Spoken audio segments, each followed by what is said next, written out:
Well, hello there, and welcome to the first episode of Dungeons and Dragons Basics. In this series, we're going to talk about Dungeons and Dragons and why it is such an awesome tool for young people, but also just a fun way to have a great time with friends and do something different. So to start off, we're going to talk about why Dungeons and Dragons, why this game, which I know 20 or 30 years ago had this really negative reputation and is now kind of seeing this global resurgence of people who are playing. So why play it? Well, the first reason is that Dungeons and Dragons can build confidence in players. In the game, players need to advocate for themselves and they need to express their actions through words.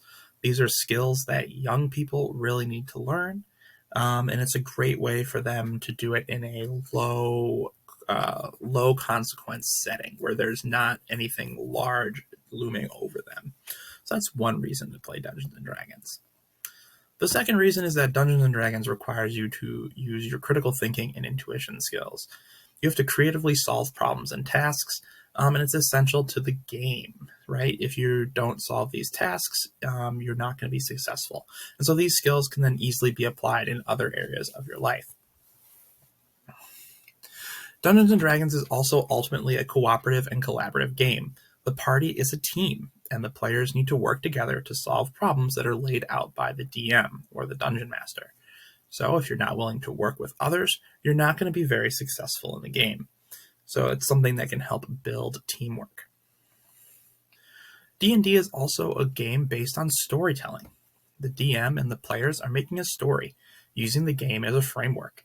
The DM provides the setting and the plot, and the players fill that shell with the details of the story. So if you're a creative person and you like telling stories, or if you're a writer and you like to write, or any of those things, you're helping create a story, which is definitely something that a lot of people could benefit from doing. And then finally, Dungeons and Dragons is a game that helps you express yourself. No matter what your character is, the player's personality is going to be a part of the character. And so throughout the game, you can express yourself, your own desires, and things that matter to you, which is something that's good to understand as a young person or just as a person in general. Overall, though, Dungeons and Dragons is a game, right, that lets you do all of these things in one thing, right? One game, one experience that you get to share with people. So that'll be it for our first episode of Dungeons and Dragons Basics. Next time, we'll continue to explore the world of Dungeons and Dragons and learn a little bit of how you play. Thank you guys so much, and we'll see you next time.